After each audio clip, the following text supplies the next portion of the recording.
So here we are again for another fun and informative video from me. So Cheryl's over there, my lovely assistant and commentator for color. Now I'm going to talk about something I haven't talked about before, the hall, and everything that goes on down at the hall. A lot of this is privy, and you guys are going to be in on it from the beginning. The hall is something I heard a lot about growing up. My father would spend a lot of time down at the Union Hall. So my hall has a divergent bunch of characters. I got stinky, rancid, odor, and stench. Now stench is the main character. He hasn't bathed since I think '68. So if you're in the room with him, you need to have a fan or something. And these guys are famous for their beer pancake breakfasts every Sunday morning. Stench's wife, Gertrude, will come, and she's about the size of, I'd say, a bank. So she'll come down, and, everybody will have a fairly good time. And, one thing will lead to another, and then the guys will get to be kibitzing. But I will tell you a couple stories that I heard at home. Again, believe it or not, but a lot of stuff that was brought home from my father when I was growing up, you don't know, because that's all you know. So my grandfather was over this night, and he was a New York City cop, my mother's father. So my father comes home, and my grandfather's there, and my father comes home about 2 o'clock. And it was not raining, it was sunny out, which was unheard of, right? So my grandfather says to him, "Why are you home so early?" So my father said they told him the job was in New York City, a skyscraper. And in those days, they worked every floor open, not like they do now, just 2 floors open. So you had 50 stories. If you took a wrong move, it's over. So my grandfather says, "Why are you home?" He goes, "They decided to move the crane." And his boss, my father's boss, told him to move the crane. And so my father starts to take the boom out, the counterweight off. And the guy goes, "No, just move it. Get the oiler to drive it." The oiler's the guy that moves the crane from job to job. And he's usually an older guy, almost ready to retire. He runs out and gets coffee. He starts the crane in the morning, gets it warmed up before the guys get there, and he shuts it off and puts everything away at night. When the oiler gets in, and my grandfather just shakes his head knowingly. And I'm like, what? So they didn't discuss it any further. So I'm like, I guess I was like 12. I didn't really understand what was going on. So my grandfather used to stay with us for a few days at a time because it was an existential journey from the Bronx, New York to Glen Ark, New Jersey, which is a total of like 12 miles, but they were going out to the country in those days. I don't know, that's the way it was. And then he'd always have to leave when he got a bug up his rear about he'd never find a spot, to park on the street. And then when he finally did get a permanent spot where he paid rent for, he'd still have to go because you never know.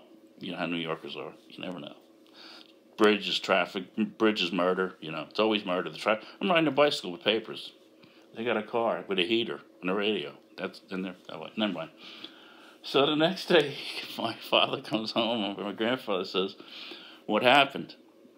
My father said, when he got there that morning at like 6:30, Con Ed was there, the fire department was there, the police department was there, the buildings department was there, people that give the permits out and everything.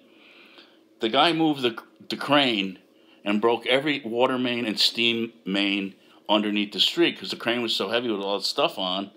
They had to shut everything off: electricity, water, steam. And I guess the guy got a horrendous fine for doing that. I guess so. I guess so. So that was one of the things that happened. And then my father was building a Tappan Zee Bridge in like 55 or whenever it was built. So they didn't work with any harnesses in those days. Everybody was just hanging out on the Group W, catching rivets in their helmets and stuff, as that was a riveted bridge. So he would start to tell me stuff as I got older and could understand it. And he would say they lost so many guys on each job, people falling, basically fell. So he goes that this one guy, this is going to get graphic, so if you don't want to hear this, just turn the sound down for a minute. So this guy falls off the Tappan Zee Bridge. It's pretty high at the high part. And they had rescue boats in the huts in case guys fell. They could try to help him. But the guy, my father always told me that from the Navy, he knew that if he fell from that height, he'd have a chance if he interlocked his ankles and covered his balls with his both hands, and then you might survive. This guy didn't know that, and his legs split pretty far up, and then he got in the boat, and the last thing my father said they told him was that the guy said, "Don't tell my wife." So I said to him, I go, "What did you do for the rest of the day? Because the work stops when somebody dies."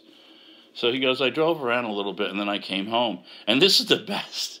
My mother never knew that he was building the Tappan Zee Bridge. He told her he was building a garage. Wow. So his best buddy, Roger Fay, and him, and this is the first time when Roger Fay came over, I didn't know adults laughed until Roger Fay shows up with his 62 Ford Falcon. Him and my father are rolling. It's like 5 o'clock. And I didn't think adults ever laughed, because nobody laughed in our house except me. So I go, "What happened that night?" He goes, "Well, they were building a radio tower down off the turnpike. You know, they used to have all those radio towers down there. I think they all fell over. So him and Roger would connect these radio towers, and the crane operator would have to feed them the steel." And he goes, "Once the radio tower was complete," sometimes I wonder where I get my lunacy from, and this is why. So they'd make the radio tower, and when it was completed, they'd both get on the top, one guy looking at each other, and they'd start to rock it back and forth to see how far they could get it to rock. So, To be funny or to really test? well, to be funny, basically, and have a good time. They knew it wasn't going to come apart because they put it together. Okay. And he was only 150 pounds, and Roger was probably, so it's 300 pounds. That's Okay. This is the stuff that, do, I say but don't do, he would tell me, right? Mm-hmm. So I go, "Then what happened after that?" He goes, "Well, they would get in a 55-gallon drum," and he would tell me that we have things on the job called, we call it a 55-gallon drum, and on the job we call it a 55-gallon drum. And I'm like, no kidding, that's inventive, right? So him and Roger get in the 55-gallon drum. And in those days, there was no such thing as OSHA. There was no such thing of anything. So the crane operator releases the brake and lets the thing free fall to like 5 feet off the ground, and then puts the brake on, turns the crane off, and runs home. Now, push both those guys down in the barrel so they couldn't get out. So I said, "Well, what's going to happen the next day?" And I didn't know what an equalizer was until then. And he told me that him and Roger were going to pick up an equalizer, which could be a spud wrench or a 2x4. And anyway, this guy wasn't going to have a good day the next day. So another time he told me they're building that big Anheuser-Busch, or I think it's now Pabst. It's a big brewery in Newark where there's a big bottle of beer on the top as you're going down the airport. So he said that they had what was it called? The superintendent, which was the guy that was above my father. My father was the foreman. Then the superintendent told him what to do. But from what I understand, these guys are useless. So this superintendent's being a prick to everyone. He's just a dick. So he goes out and buys, I think this was like in 65, he goes out and buys a new Volkswagen Bug.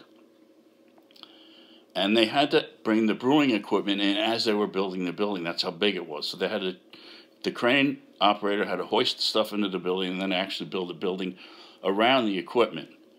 So they asked the guy, the superintendent, "Hey, we want to take you out to lunch." Well, this guy can't believe it because he knows everybody hates his guts. Goes out to lunch.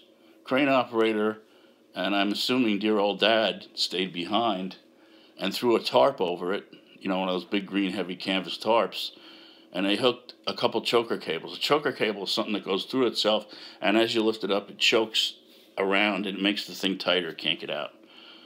But it would wreck the car, but it didn't matter anyway. So they hoist the choker cable up into the building, and then they hoist some of Anheuser-Busch's equipment around it. The guy comes back, no car. Where's my car? Oh, I don't know. Somebody must have stole your car. Well, the cops show up, reports made. Long story short, when the building was all done and the Anheuser-Busch people came in to hook up the brewing equipment, voila, there's a Volkswagen up there. So I had to get a guy with a torch and cut the VW out. I don't know if the superintendent ever found out about it or not. And that's why, It seems like they'd be kind of hard to hide. so my father was always one of these guys that was safety was paramount in his world because he had to be or he wouldn't make it. So I had moved back to home at some point, and I had been doing car repair on the side for a long time at this point. I had full well learned to burn in well with oxygen acetylene.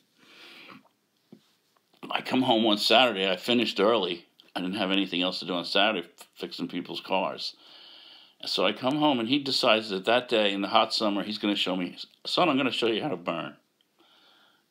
So he's in a bathing suit, right? Oh, And I said, what? You told me to protect every part of my body with a lot of stuff, and you're going to burn in a bathing suit? And he would get like this, son, do as I say, not as I do. All right. Lights the torch, puts the big shield down, ba-ba. He's burning away, running it, da-da-da-da-da-da-da-da. Well, he lights my mother's bush on fire. I'm not going to say anything because he's do as I say. he's the guy. He's the guy. So the bush is going, it's catching, and it's going to catch the other. She pulls in the driveway. He pulls up the shields.